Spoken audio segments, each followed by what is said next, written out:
Professor Zexnath nervously faced his class of interstellar biology students. Today, the Galactic Academy of Sciences was welcoming its first-ever human exchange students. Esteemed colleagues, Zexnath began, today we host students from a newly discovered Death World. A collective gasp rippled through the alien audience. Before Zexnath could reassure them, a thunderous boom shook the building. Panic erupted instantly. Through the chaos strode 5 figures, the humans. "Sorry we're late, Prof," called out Sarah, the red-haired leader. "Had trouble with the grav lift. Don't worry, we fixed it." Zexnath's eye stalks quivered in disbelief. "Fixed it, but the explosion?" Mike waved dismissively. "Oh, that! Just a minor hiccup." As the humans settled in, Zexnath noticed the scorch marks on their uniforms and the smell of ozone. Yet they seemed unaffected, as if they hadn't just survived a life-threatening incident. Professor?" Mike raised his hand. "We brought some snacks to share."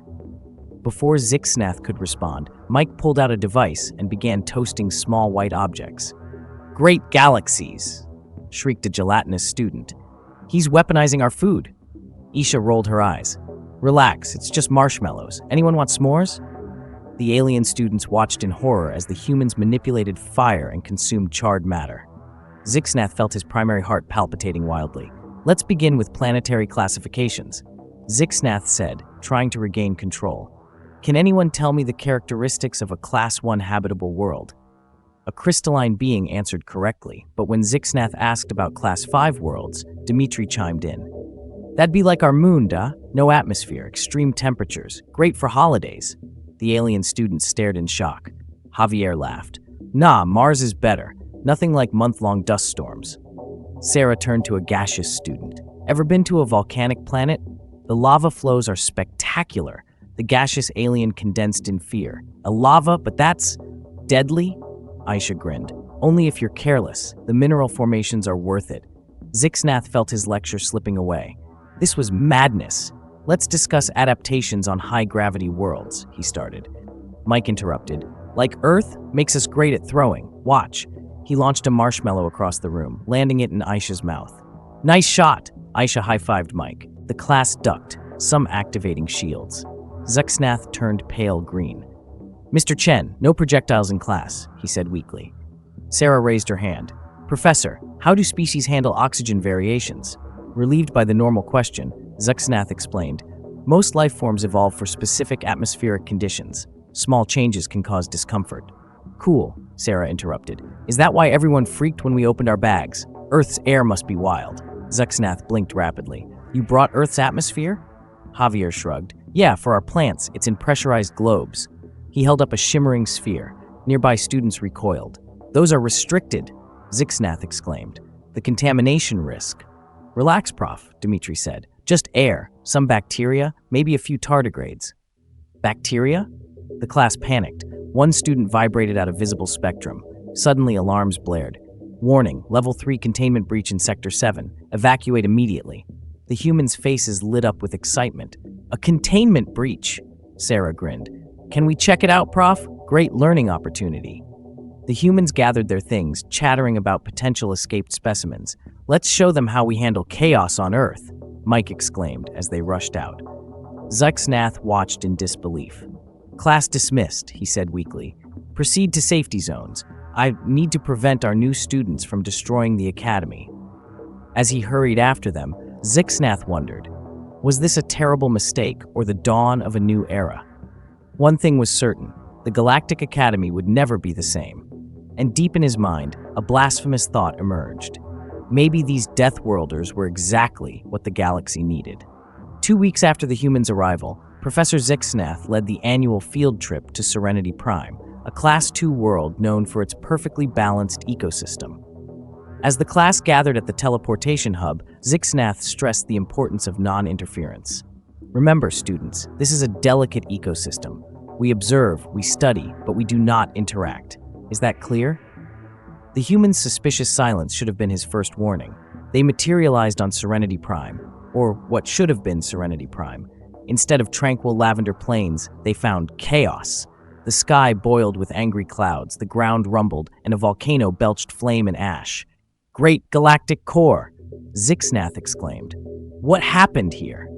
The alien students huddled in terror, while the humans looked excited. "Oh man, this is awesome," Dimitri shouted. "It's like Earth during the Cretaceous-Paleogene extinction event." Javier was already pulling out a device. "I'm getting crazy readings. The tectonic activity is off the charts."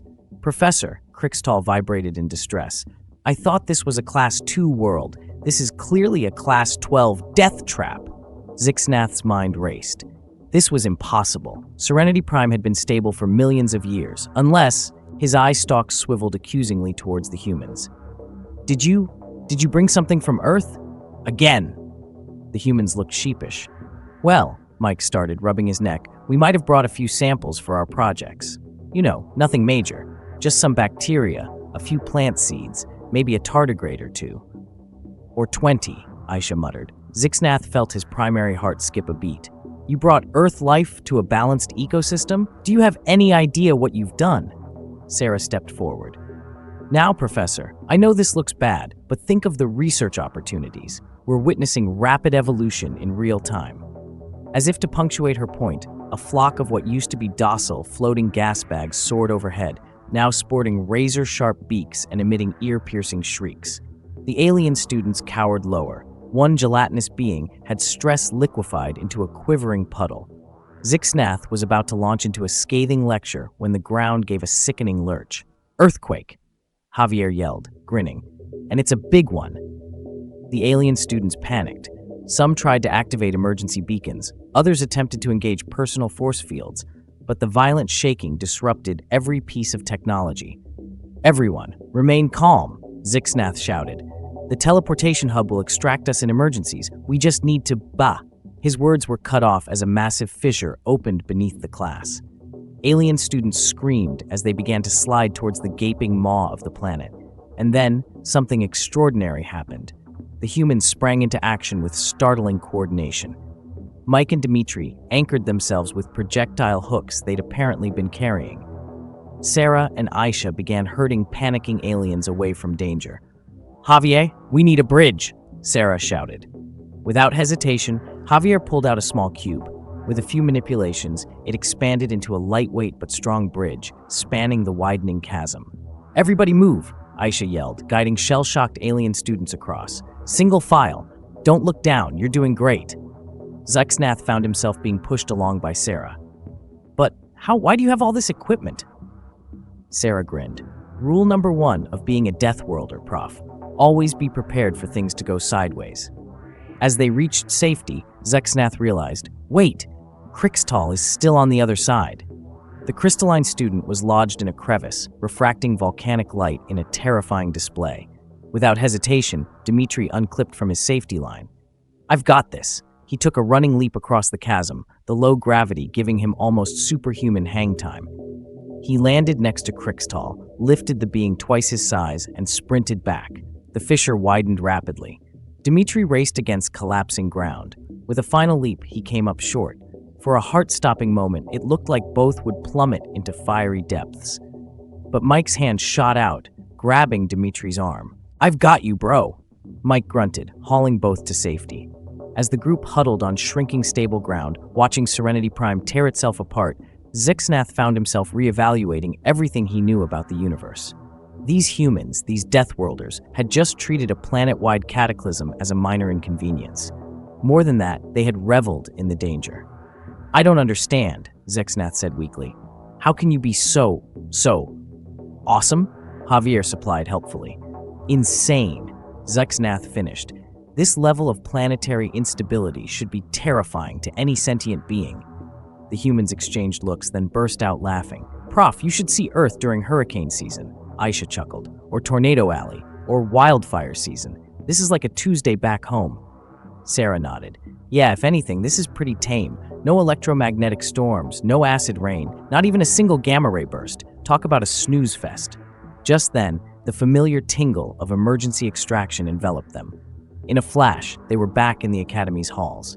As medical drones swarmed around them, Zixnath faced a decision. The rational part of his brain screamed to report this, to have the humans expelled before they caused more chaos. It was the safe, responsible thing to do. But another part, one he didn't know existed until now, was curious. Excited, even. In all his years of teaching, he had never encountered beings quite like these humans.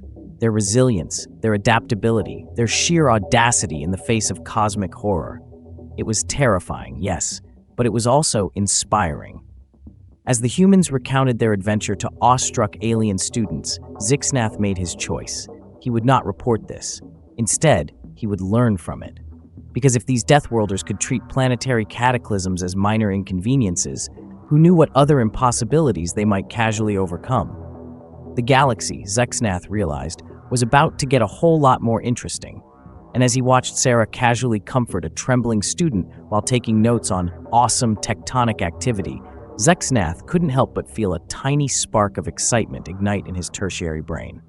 Class dismissed, indeed. In the wake of the Serenity Prime incident, the Galactic Academy found itself in an unprecedented situation. The human exchange students had become instant celebrities, their reckless bravery both awe-inspiring and controversial. Professor Zixnath, to his own surprise, had become their staunchest defender. His impassioned speeches about the humans' unique perspectives and invaluable crisis management skills had saved them from expulsion.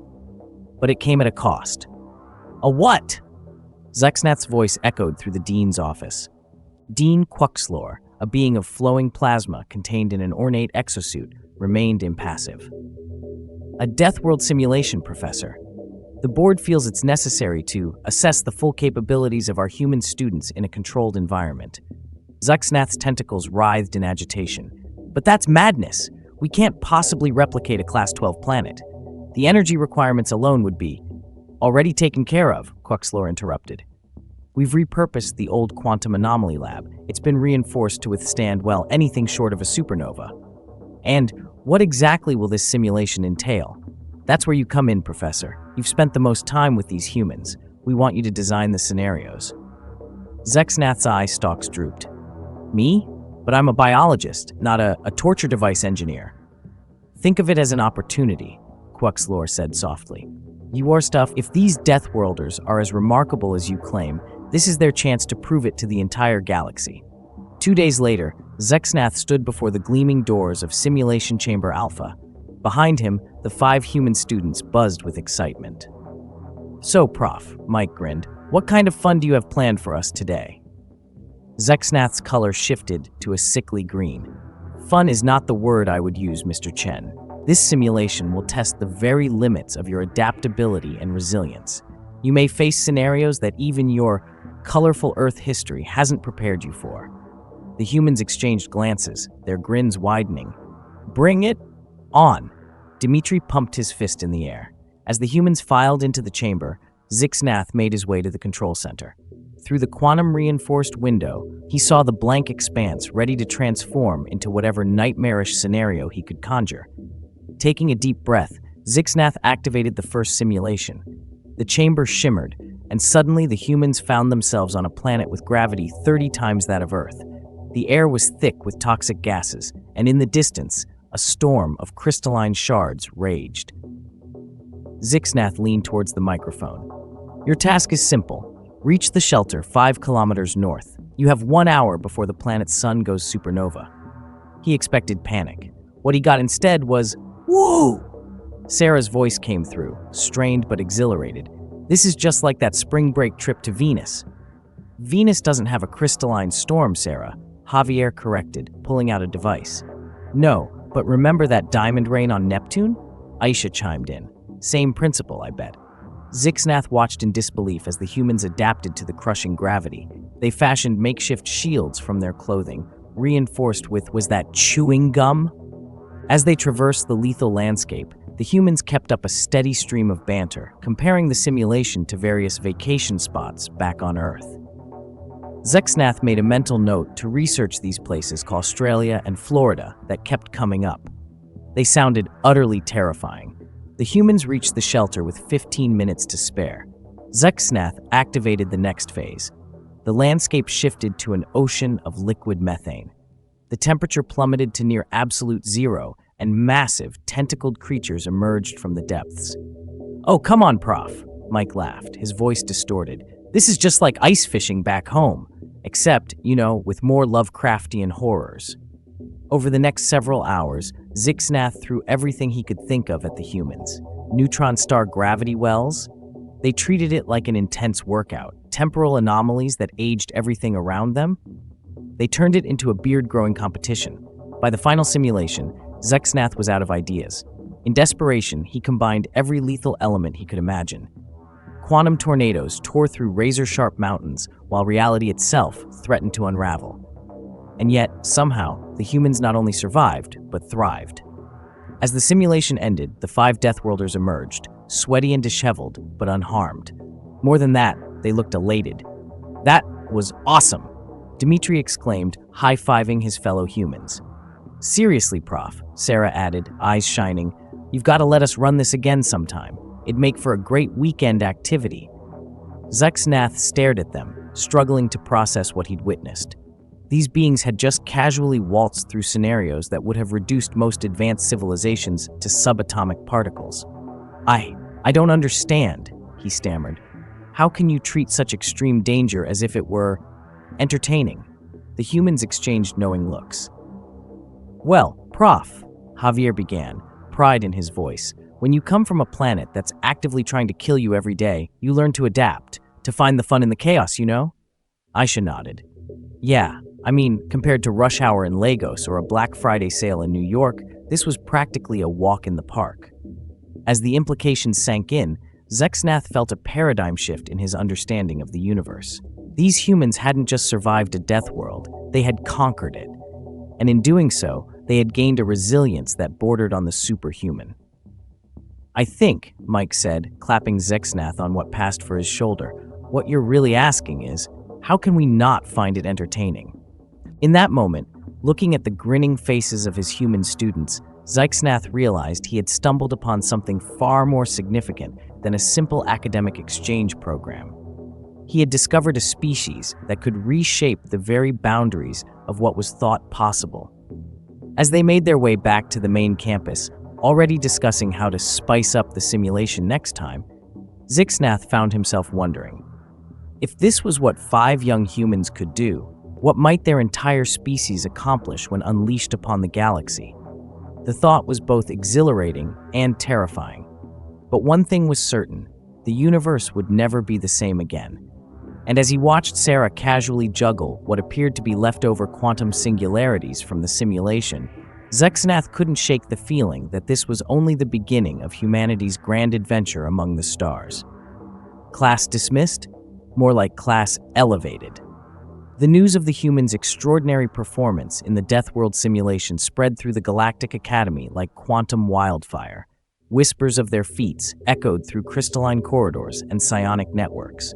Some spoke of the Deathworlders with awe, others with fear, but all agreed, the galaxy would never be the same.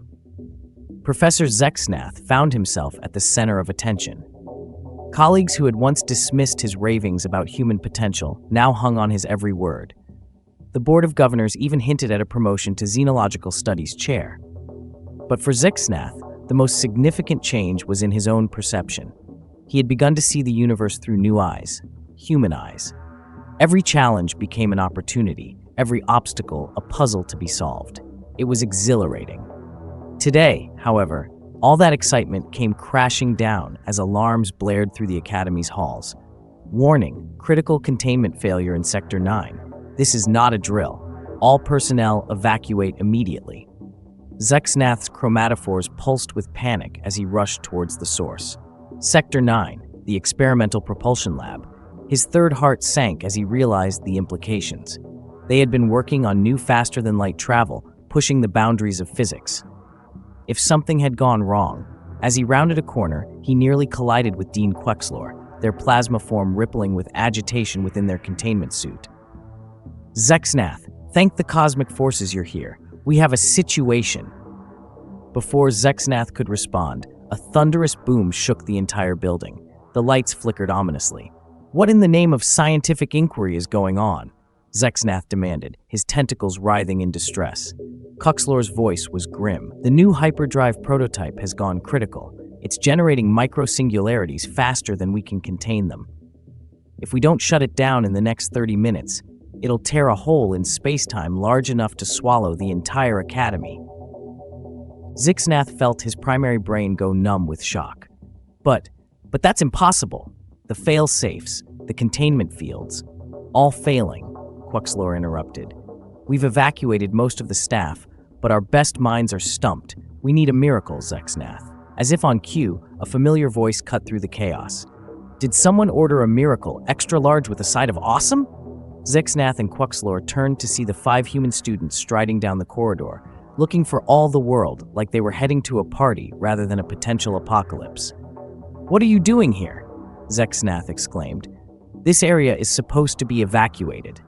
Sarah grinned, her eyes gleaming with that now familiar mix of excitement and determination. Come on, Prof. You really think we'd miss out on all the fun? Yeah, Dimitri chimed in, cracking his knuckles. This beats finals week any day. Before Zixnath could protest, Javier stepped forward, pulling out a device that looked suspiciously cobbled together from spare parts and chewing gum. We've been monitoring the situation, he explained, fingers flying over makeshift controls. The problem isn't the singularities themselves, it's the quantum fluctuations causing them to multiply exponentially. Aisha nodded, already unpacking what looked like climbing gear. If we can stabilize the core reactor, we should be able to contain the existing singularities and prevent new ones from forming. Quxlor's plasma form pulsed with a mixture of hope and disbelief. But that's suicide. The radiation levels alone would. Mike waved dismissively. Radiation, schmodiation. Nothing a little sunscreen and positive thinking can't handle, right, guys? The other humans nodded enthusiastically, already gearing up for what looked to be a ludicrously dangerous mission. Zixnath felt a strange calm settle over him. He had seen these Deathworlders overcome impossible odds before. If anyone could save the Academy, and possibly the entire sector, it was them. What do you need from us? He asked, surprising himself with the steadiness of his voice. Sarah's grin widened. Just keep the evac routes clear, Prof. And maybe start thinking about how you're going to write this up for the Galactic Scientific Journal. It's going to be one hell of a paper. With that, the humans charged towards the experimental propulsion lab, laughing and trading quips as if they were heading into a mildly challenging pop quiz rather than a potential universe-ending catastrophe. As the doors sealed behind them, Zixnath and Quxlor were left in stunned silence. Are they always like this? Quxlor finally asked, a hint of awe creeping into their modulated voice. Zixnath's color shifted to a wry blend of resignation and pride. Oh no, Dean Quxlor. Today they're being cautious. For the next 28 minutes, each feeling like an eternity, Zixnath and Quxlor coordinated evacuation efforts while monitoring increasingly alarming readings from the lab.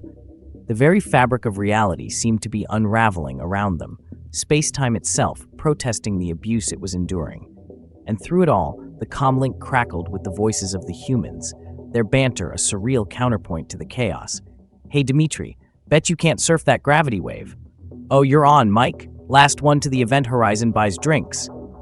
Guys, focus. We need to reverse the polarity on the— oh wow, is that my own skeleton I'm seeing through my hand? Cool. Just when it seemed all hope was lost, with barely 90 seconds left on the doomsday clock, a blinding flash of light erupted from the lab. For a heart-stopping moment, Zixnath thought it was the end, that the singularities had finally merged and torn a hole in reality. But then, silence. Blessed, impossible silence.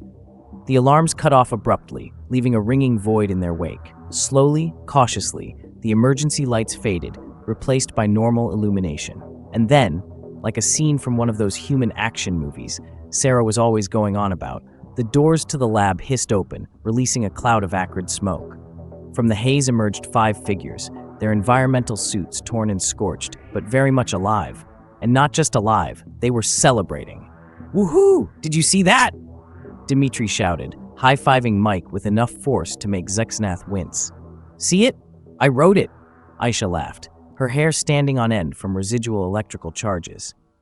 I can't believe that worked, Javier mused, examining a smoking lump of metal. I mean, I knew the math was solid, but actually surfing a cascading series of micro-singularities to generate a reverse entropy field? That's Nobel Prize stuff right there.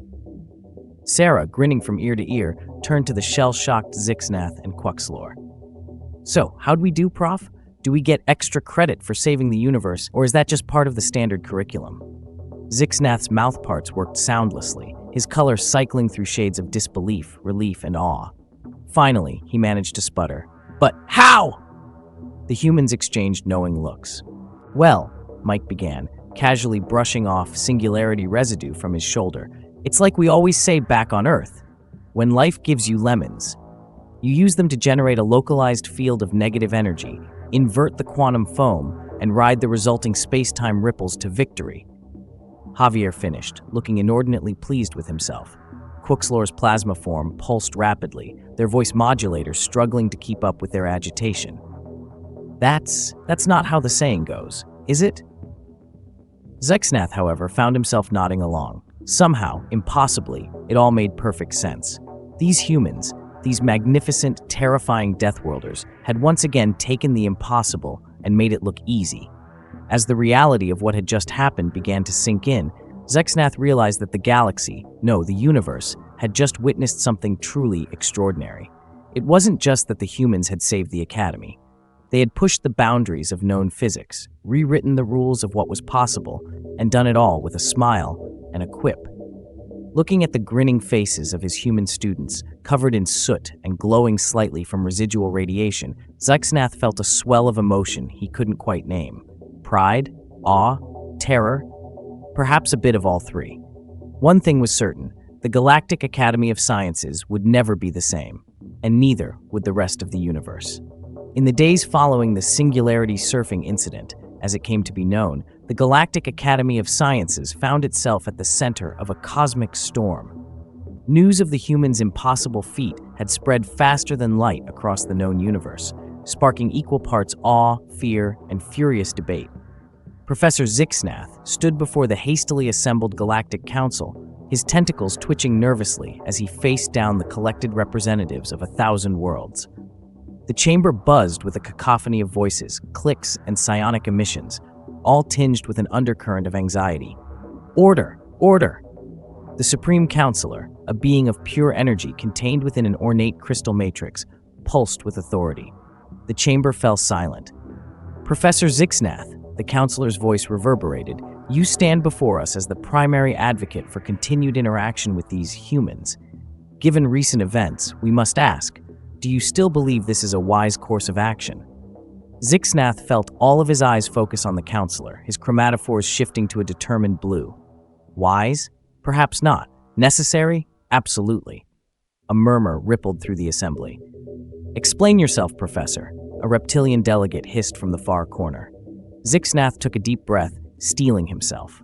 "Esteemed colleagues, what we have witnessed is not just a display of raw power or reckless bravery.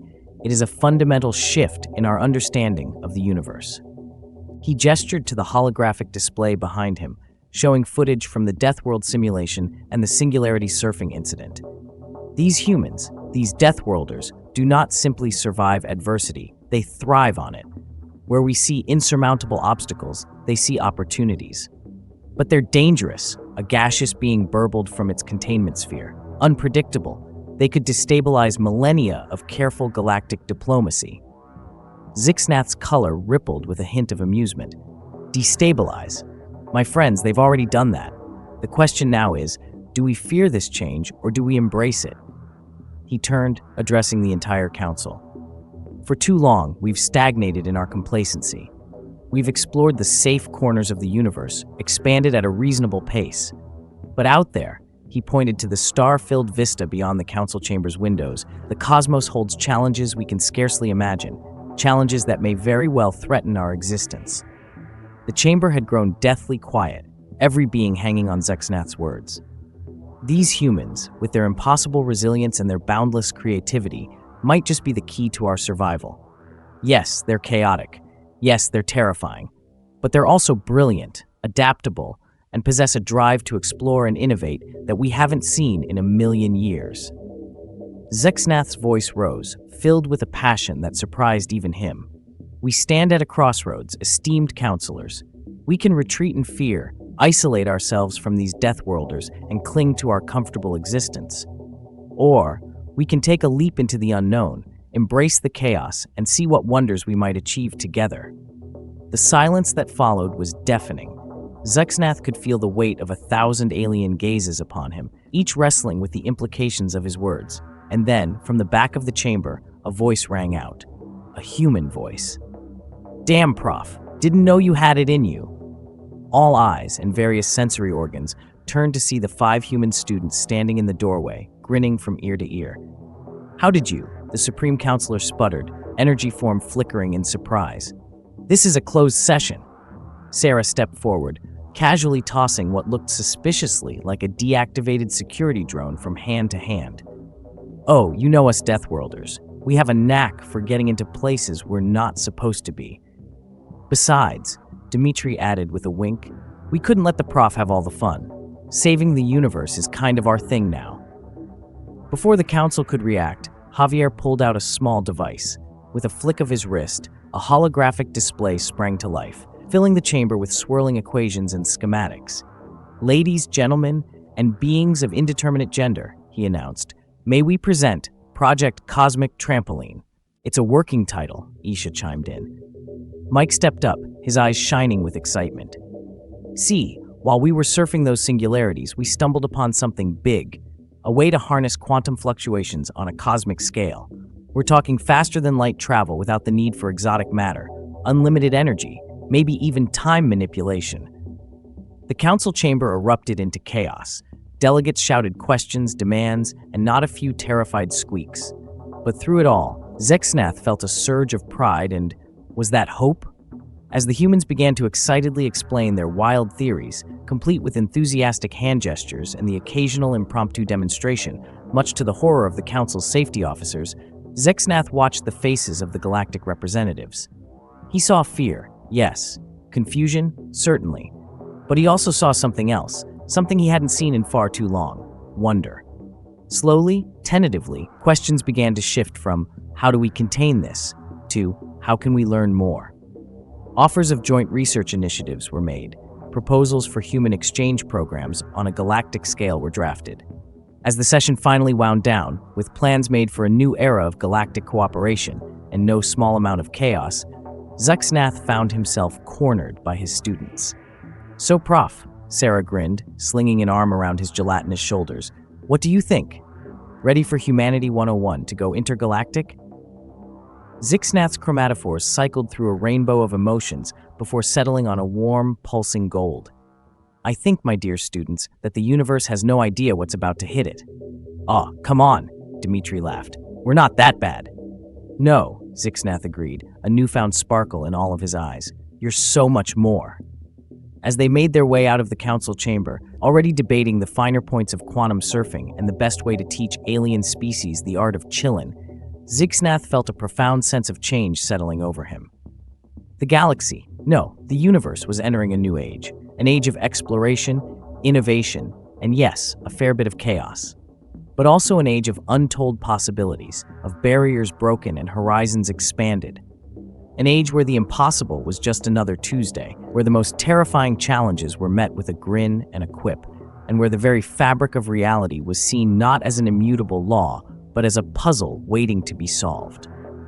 As he watched his human students excitedly explain the concept of extreme sports to a horrified but fascinated group of energy beings, Zuxnath couldn't help but smile, or the closest approximation his species could manage.